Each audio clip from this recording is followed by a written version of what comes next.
കാർഷിക വാർത്തകൾ. ജനിതകമാറ്റം വരുത്തിയ ഭക്ഷ്യവിളകളുടെ ദീർഘകാല നിരോധനം ഇന്ത്യ പുനഃപരിശോധിക്കുന്നു. മാറ്റത്തിന് കാരണം അമേരിക്കയുമായുള്ള വ്യാപാര ചർച്ചകൾ. ഉൽപാദനക്ഷമത വർദ്ധിപ്പിക്കുന്നതിനും ഇറക്കുമതി ആശ്രിതത്വം കുറയ്ക്കാൻ സഹായിക്കുന്നതുമാണ് ജനിതകമാറ്റം വരുത്തിയ വിളകൾ.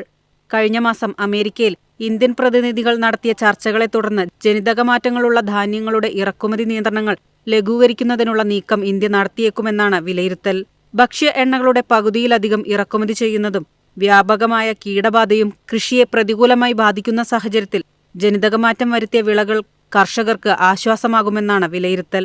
ചില കർഷക ഗ്രൂപ്പുകളും പരിസ്ഥിതി പ്രവർത്തകരും ജനിതകമാറ്റം വരുത്തിയ വിളകൾക്കെതിരെ ശക്തമായ എതിർപ്പ് പ്രകടിപ്പിച്ച് രംഗത്തുണ്ട്. കർഷകർക്ക് ആവശ്യമായ ബോധവൽക്കരണം നൽകണമെന്നാണ് വിദഗ്ധർ ചൂണ്ടിക്കാട്ടുന്നത്. News desk MyFin TV. ആഴക്കടൽ മത്സ്യബന്ധനത്തെക്കുറിച്ചുള്ള റിപ്പോർട്ട് നീതി ആയോഗ് പ്രസിദ്ധീകരിച്ചു. മേഖലയ്ക്കായി സർക്കാർ പ്രത്യേക പദ്ധതി നടപ്പിലാക്കണമെന്നും നിർദ്ദേശം.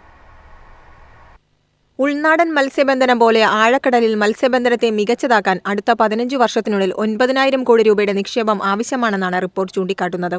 ഘട്ടം ഘട്ടമായാണ് നടപടികൾ നിർദ്ദേശിച്ചിരിക്കുന്നത്. 2025 മുതൽ 2028 വരെയുള്ള ആദ്യഘട്ടത്തിൽ സർക്കാർ വളർച്ചയുടെ അടിത്തറ ശക്തമാക്കണമെന്ന റിപ്പോർട്ട് ചൂണ്ടിക്കാട്ടുന്നു. 2029-2032 വരെയുള്ള രണ്ടാം ഘട്ടത്തിൽ ഉൽപാദനവും ആഗോള മത്സരക്ഷമതയും വർദ്ധിപ്പിക്കുന്നതിനുള്ള പ്രവർത്തനങ്ങൾ വർദ്ധിപ്പിക്കാനാണ് നിർദ്ദേശം. 2033 മുതൽ 2041 വരെയുള്ള അവസാന ഘട്ടത്തിൽ ഇന്ത്യയെ ആഴക്കടൽ മത്സ്യബന്ധനത്തിൽ ഒന്നാമതെത്തിക്കണമെന്നാണ് റിപ്പോർട്ടിലെ നിർദ്ദേശം. 200 നോട്ടിക്കൽ മൈലിനപ്പുറമുള്ള ആഴക്കടൽ മത്സ്യബന്ധനത്തിന് വ്യക്തമായ നിയമങ്ങൾ സൃഷ്ടിക്കണം.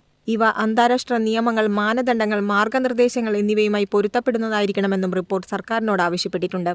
വിഭവസാധ്യത, പ്രവർത്തന പങ്കാളികളെ ഉൾപ്പെടുത്തൽ, സുസ്ഥിരതാ തത്വങ്ങൾ എന്നിവയെ അടിസ്ഥാനമാക്കി ലൈസൻസിംഗ്, രജിസ്ട്രേഷൻ, ആക്സസ് നിയമങ്ങൾ എന്നിവ കാര്യക്ഷമമാക്കേണ്ടതുണ്ടെന്ന് നീതി ആയോഗ് റിപ്പോർട്ട് പറയുന്നു. News desk MyFin TV. മത്തിക്കുഞ്ഞുങ്ങളെ പിടിക്കുന്നതിനെതിരെ കേന്ദ്ര സമുദ്ര മത്സ്യ ഗവേഷണ കേന്ദ്രത്തിന്റെ മുന്നറിയിപ്പ്. തീരെ ചെറിയ മത്തി പിടിക്കുന്നത് മത്തി ലഭ്യതയെ ദോഷകരമായി ബാധിക്കാൻ കാരണമാകുന്നതായി വിലയിരുത്തൽ.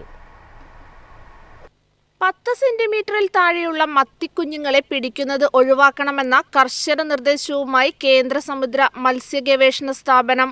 കേരള തീരത്ത് മത്തിക്കുഞ്ഞുങ്ങൾ ധാരാളമായി പ്രത്യക്ഷപ്പെടുന്ന സാഹചര്യത്തിലാണ് CMFRI നിർദ്ദേശം നൽകിയിരിക്കുന്നത്. അനുകൂലമായ മഴ ലഭിച്ചതും കടൽ ഉപരിതലം കൂടുതൽ ഉൽപാദനക്ഷമമായതുമാണ് മത്തി വൻതോതിൽ കേരള തീരത്ത് ലഭ്യമാകാൻ കാരണമെന്ന് അടുത്തിടെ പഠനം വ്യക്തമാക്കിയിരുന്നു. എണ്ണത്തിൽ വർധനവുണ്ടായതോടെ ഭക്ഷ്യലഭ്യതയിൽ ക്രമേണ കുറവുണ്ടാവുകയും അത് വളർച്ചയെ ബാധിച്ചതായും പഠനം കണ്ടെത്തി. മത്തി ഇനി വളരില്ലെന്ന തരത്തിലുള്ള പ്രചാരണങ്ങൾ തെറ്റാണെന്നും CMFRI വ്യക്തമാക്കി. ചെറു മത്സ്യബന്ധനം പ്രോത്സാഹിപ്പിക്കരുതെന്നും ഉയർന്ന ഉൽപാദനക്ഷമതയുള്ള തീരക്കടലുകളിൽ MLS പ്രകാരമുള്ള നിയന്ത്രിത മത്സ്യബന്ധനം വേണമെന്നുമാണ് നിർദ്ദേശം. News desk MyFin TV.